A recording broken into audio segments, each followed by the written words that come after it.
ना अभी तो खैर नहीं ना। हाँ, लेकिन हर पाकिस्तानी ये समझता है कि इंडिया में गुर्बत बहुत है, लेकिन ये हमने इंडिया को जाना ही नहीं है। मैंने तो काफी समझ लिया, मैंने तो कुछ ज्यादा ज्ञान बांट दिया। सारे आपने बड़े हमारे बोले लाइक कुछ छोड़ा ही नहीं आपने। सारा टाटा वीडियो कैसी लगी ये बताएं। ताज होटल कैसा लगा? बहुत बेहतरीन, बहुत टाटा लग्जरी होटल था, बहुत बेहतरीन था, इंटीरियर बहुत जबरदस्त था, बहुत इंटीरियर बेहतरीन था। नहीं मुझे लवाजमा। अस्सलाम वालेकुम, नमस्ते, सत श्री अकाल। मैं हूं तारिक नियाज़ी, मेरे साथ मौजूद हैं। क्या करती हैं? क्यों करती हैं? मेरा शोभा शोभा है नहीं, शोभा तो है, वजह होती है इंसान की, कोई मकसद होता है, सोच होती है। या किसी ने कहा ये कर लो तो कहीं जाके जन्नत करना। हाँ, उनसे सुनना चाहूँ। ड्रीम था, मेरा एक ख्वाब था, मैं वही बोलवाना मैंने चाह रहा हूँ। पूरा किया। और आप क्या करती हैं?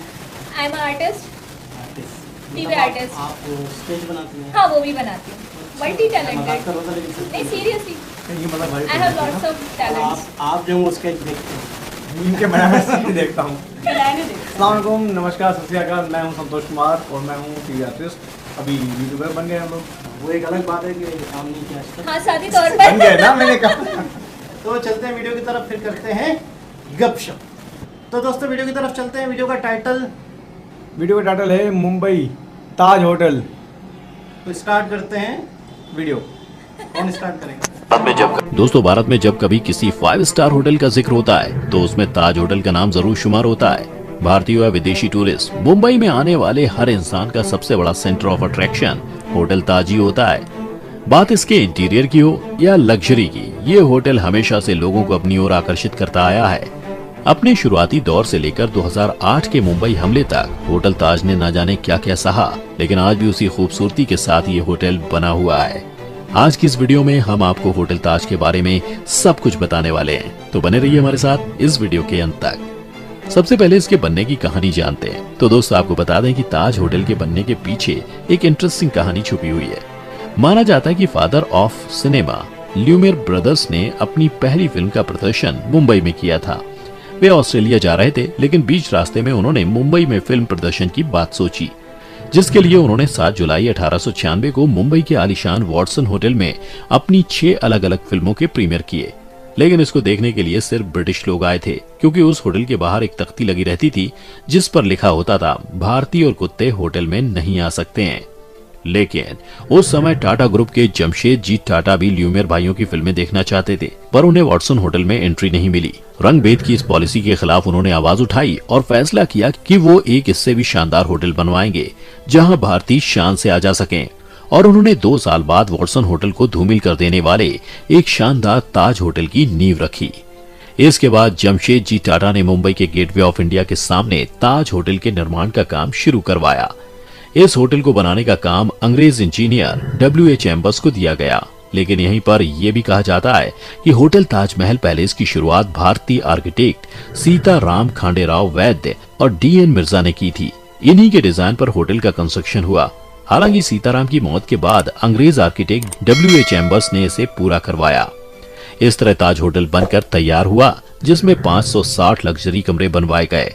1903 में जब यह खूबसूरत होटल बनकर तैयार हो गया, तब कुछ समय तक इस होटल के दरवाजे पर एक तख्ती भी लटकती थी जिस पर लिखा होता था, अंग्रेज और बिल्लियां अंदर नहीं आ सकते। 16 दिसंबर 1903 को जमशेदजी टाटा की लीडरशिप में ताज होटल का इनॉग्रेशन किया गया, जिसे उस समय बनाने में करीब 25 लाख रुपए का खर्च आया था। शुरुआती दौर की बात करें तो ताज होटल में शुरुआत के समय एक कमरे का किराया 10 रुपए हुआ करता था। पंखे और अटैच्ड बाथरूम वाले कमरे का किराया 13 रुपए था। उस समय ताज होटल देश का एकमात्र ऐसा होटल था जहां बिजली की व्यवस्था थी, और सबसे ज्यादा ये इंटरेस्टिंग बात थी कि ताज होटल देश का इकलौता ऐसा होटल था जहां अंग्रेज बटलर्स हायर किए गए थे। इसके अलावा करीब 4 दशक तक होटल का किचन फ्रेंच शेफ ही चलाते थे। इस तरह से ये होटल उस वक्त का सबसे बेहतरीन होटल था। इस होटल के साथ और भी कई रिकॉर्ड्स हैं, जैसे कि ताज होटल देश का पहला ऐसा होटल भी था जहां 24 घंटे चलने वाला रेस्टोरेंट था। ये होटल देश का पहला ऐसा होटल था जहां जर्मन एलिवेटर्स, तुर्किश बाथटब और अमेरिकन कंपनी के पंखे लगाए गए थे। इसीलिए तब से लेकर आज तक ताजमहल होटल पैलेस मुंबई का 5 सितारा होटल है। अब अगर आज की सिचुएशन की बात करें और आपको बताएं कि इस होटल की रईसी क्या है, तो आइए समझने के लिए पहले आप ये जानिए कि यहाँ काम करने वाले लोगों को सैलरी कितनी मिलती है। तो आपको ये जानकर हैरानी होगी कि यहाँ के वेटर्स की सैलरी लाख रुपए के करीब होती है और आज ताज होटल के कुक की सैलरी 80,000 से 11 लाख पर मंथ है। अगर इस होटल के दरबान यानी गार्ड की सैलरी आपको बताएं तो होटल के दरबान की सैलरी 50,000 से लेकर 1 लाख तक होती है।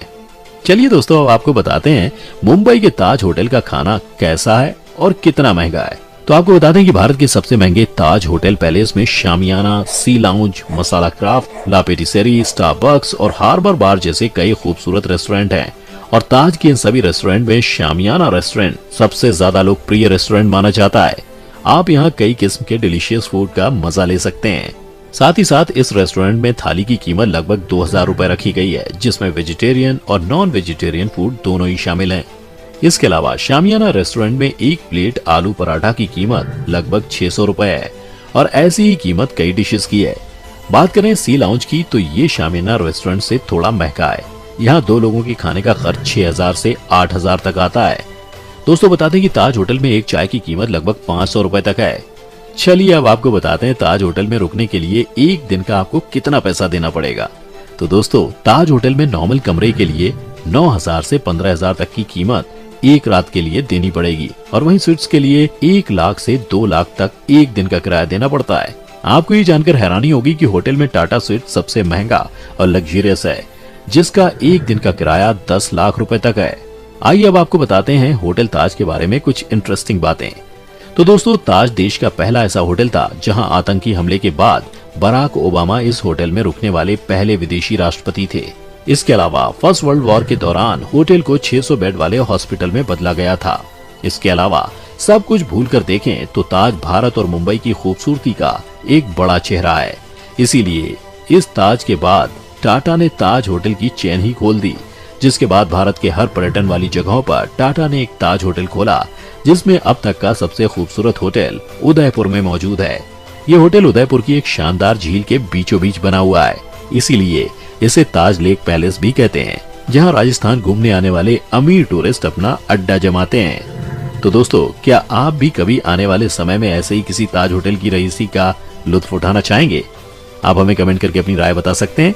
अगर आज की ये वीडियो आपको पसंद आई हो तो इसे लाइक करने के साथ साथ अपने दोस्तों और रिश्तेदारों के साथ शेयर जरूर कर दें। जनाब, अच्छा ताज होटल और टाटा जिन्होंने बनाई थी, मैं इनके बारे में थोड़ा सा बहुत जल्दी बता दूं। टाटा एक ऐसा ग्रुप है इंडिया का, टाटा की गाड़ियाँ, मारुति और टाटा के जहाज, टाटा यूँ समझ लो कि इंडियन एयरलाइन भी टाटा चलाता है, टाटा स्काई, ठीक है, टाटा टी, यूँ समझ लें कि टाटा इंडिया की वो कंपनी है जिसका पूरी दुनिया के 100 कंट्रीज में बिजनेस है। और Amazing. टाटा के बारे में इंडियंस कहते हैं कि हमें टाटा पे प्राउड है, यानी कि कई लोग होते हैं कि मुझे अपने मुल्क पे फख्र है, तो इंडियंस कहते हैं कि हमें टाटा पे फख्र है, उन्हें अपनी ब्रांच पे फख्र है। अपनी एक इतनी बड़ी कंपनी, इतना एक बहुत बड़ा ग्रुप है, ये टाटा ग्रुप है। बिल्कुल। अच्छा, इनकी सबसे खास बात मुझे जो लगती है, सबसे खास बात, फिर मैंने वो बहुत सारी कंपनियों में बड़े बड़े ग्रुप्स के अंदर वो चीज़ देखी कि आप बहुत बड़े दुनिया में अमीर तरीन करोड़पति मिलीनियर बिलीनियर कैसे बनते हो, वो टाटा ने फॉर्मूला बताया।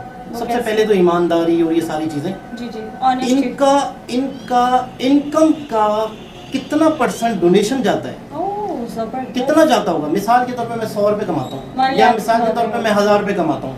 1000 रुपये में से मैं हर महीने मेरी 1000 सैलरी आती है, मिसाल देता हूँ, तो उसमें से मैं कितना डोनेशन दे दिया करूँगा मिसाल के तौर पे? 20%, 30%, ठीक है, मे बी 50%, ठीक मैं है। भी 30%। 50% का मतलब पता है आप क्या बता रही है? 50% का मतलब है 1000 रुपये से 500 रुपये डोनेशन दे देंगे, आधे ज़्यादा, जो कि बहुत मुश्किल है। सही। टाटा अपनी इनकम का 66% डोनेशन देता है, जबरदस्त। और डोनेशन देता नहीं है। मतलब इसका मकसद ये हुआ, अब डोनेशन देता नहीं है, ये क्या करता है? इन्होंने अपने इदारे ही बना लिए, यानी अच्छा। Old house. इन्होंने अब किसी इतना बड़ा इदारा, इतना बड़ी कंपनी है, ग्रुप ऑफ कंपनीज मशहूर है ना? है कि ये किसी को क्या डोनेशन देंगे? इन्होंने अपने स्कूल्स बना लिए। 66% देने का मकसद ये हुआ कि ये वो इदारे जिनको ये डोनेट कर रहा है वो इनके शेयर होल्डर्स बन गए। हाँ, नहीं, ऑनर्स के बराबर। खुद ही अपने इदारे बना लिए एजुकेशन के हवाले से। ये ज्यादा अच्छा है। बड़ी बात, एक बहुत बड़ी बात। मरतबा टाटा की कंपनी के लोग अपने सीईओ से किसी कंपनी से एहतजाज कर रहे थे सैलरीज के ऊपर, तो बाकायदा जो वर्कर्स थे टाटा,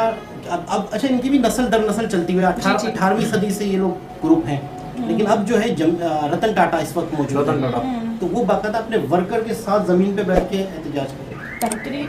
और इनकी एक और बात कि अब इनके एक सीईओ ने कहा था कि मैंने आपको ये ना होने पे इतने पैसे वापस कर दूंगा, जबरदस्त। यानी कोई काम था कि मैं ये काम नहीं होगा तो आपको ये % वापस हो जाएगा, तो उसने उसकी खिलाफ वर्जी की। अच्छा। एक इनके सीईओ ने कंपनी का फायदे के लिए एक अपनी जबान से मुकर गया कि नहीं मैं आपको वापस नहीं करूंगा, टाटा ने उसको निकलवा दिया। अच्छा। उसको कंपनी के सीईओ से ही निकाल दिया कि मीन्स आप अपनी गुडविल खराब नहीं की। अपनी गुडविल बेईमानी इनके अंदर है ही नहीं। मैंने देखा है इंडियंस हो या अमेरिकन हो या यूरोपीय हो, ये लोग रिश्वत नहीं इनकी लेते। इनकी कंट्रीज की तरक्की का मेन वजह ही ईमानदारी है, कमिटमेंट बेशक। कमिटमेंट है, वक्त की Commitment। पाबंदी है। जबान टू जबान ना। अच्छा, Value करते हैं। टाटा के ताज होटल पे हमला हुआ था, आपने सुना होगा, मुंबई हमला, जिसमें वो अजमल कसाब का जिक्र बहुत सुना होगा। वो कौन थे?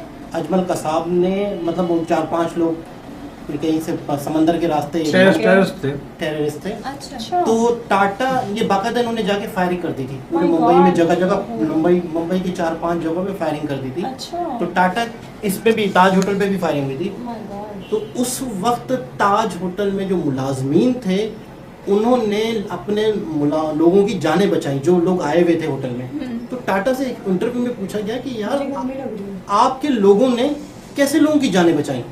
मिसाल के तौर पे कि यार एक मुलाजिम कल परसों लगाए, लेकिन आप लोग कैसे ट्रेन करते हो इनको कि ये अपनी जान बचाने के बजाय लोगों की जानें बचा रहे हैं। तो टाटा ने कहा कि हम कभी भी किसी को हायर करते हैं ना, बहुत बड़ी पते की बात है, हम अपनी कंपनी में, हम अपने इदारे में, हम अपने होटल में किसी को हायर करते हैं, हम ये नहीं देखते उसे क्या आता है, वो तो हम सिखाई देंगे, वाह। वो बंदा कैसा है, बेहतरीन। हम उस बंदे की नेचर देखते, उस बंदे को देखते हैं। आप बताएं कैसी लगी हो वीडियो? बहुत अच्छी लगी मैंने तो वीडियो। कुछ ज्यादा ज्ञान बांट दिया। सारे आपने पढ़े, हमारे बोले सारे लायक, comments हमारे आपने बोले लिए, लायक कुछ हम छोड़ा ही नहीं क्या आपने। बोले, आप बताओ। सारा आपको टाटा वीडियो कैसी लगी ये बताएं, ताज होटल कैसा बहुत लगा? बेहतरीन। बहुत टाटा के लग्जरी बारे में होटल जब- था, बहुत बेहतरीन था, इंटीरियर बहुत जबरदस्त था। बहुत इंटीरियर बेहतरीन था। नहीं, और मुझे इनकी- लवाजमात बहुत मुझे इनकी अच्छे अच्छी बात, एक अच्छी बात मतलब बहुत ज़्यादा लगी, आपने इसमें जिक्र था कि वहाँ पे कोई वर्ल्ड वार हुआ था तो उन्होंने हॉस्पिटल में चेंज कर दिया। हाँ। ये बात बहुत अच्छी लगी मुझे। 600 इसकी जबरदस्त 600 पेशेंट्स के लिए बड़ी ना, बात है। 600 बेड अच्छा, थे। वैसे आप फर्स्ट टाइम हमारे साथ ज्वाइन किया आपने, इन्होंने जो किया, वैसे इंडिया के बारे में, इंडिया का लफ्ज़ सुन के आपके जहन में क्या ख्याल आता है?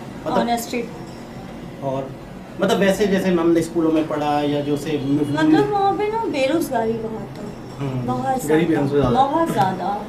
ये आपकी सोच कुछ अर्से बाद चेंज होने वाली है। कुछ ऐसे बात ना, मतलब कुछ अभी अर्से अभी- बाद फिर वो ना, बोलेंगे पाकिस्तान में गरीबी बहुत ज़्यादा कुछ है। अर्से बाद ना, अभी तो खैर नहीं ना। हाँ, लेकिन हर अभी तो पाकिस्तानी खैर- ये समझता है कि इंडिया में गुर्बत बहुत है, बहुत ज़्यादा। लेकिन ये हमने इंडिया को जाना ही नहीं है। हम्म। मैंने तो काफ़ी समझ लिया, देख लिया, इंडिया में गुर्बत नहीं है। मगर मैंने तो उससे- जितनी वीडियोस देखी हैं वो यही देखी है। कौन सी वीडियो है? आबादी ज्यादा है ना, तो आबादी भी वो ज़्यादा वो है, चीज़- फिर भी- अब मैं आपको बता दूं इंडिया में- माइनॉरिटी ज्यादा दिखाते अब मैं मेजॉरिटी। आपको बता दूं इंडिया में गुर्बत कैसे ज़्यादा है। हमारे 3 रुपए इंडिया का 1 रुपया, यानी हमें $1 जो है वो कितने में पड़ता है? तकरीबन 300 रुपए में। हाँ। और इंडिया की करेंसी इतनी मजबूत है कि उनका $1 80 रुपए में पड़ता है। तो देखे ना तो नहीं नहीं, वो तो ठीक हो गया, उनके वहाँ के हिसाब से हम बता रहे हैं कि गुर्बत ज़्यादा है, जो हमें कहीं से खबरें मिलती है या ऐसे हाँ। ये डिस्ट्रिक्ट मैं होता बता रहा हूँ है। कि ये इस वजह रिसर्च से। नहीं है, हमें आसपास सुन के हमारे हाँ, जहन में- सुनी किसी सुनाई। जमाने में 1960-70 में किसी जमाने में वाकई इंडिया हमसे पीछे था। बहुत ज़्यादा पीछे था। आज मैं आपको इंडिया के बारे में कुछ बताऊंगा तो आपको बड़ी हैरत होगी। वक्फे से गपशप चलती रहेगी, आज के लिए इतना ही काफ़ी है। तो मिलते हैं ब्रेक के बाद। दोबारा किसी और वीडियो के साथ आपसे मुलाकात होती है, जब तक के लिए अल्लाह हाफिज़। हाफ़िज़।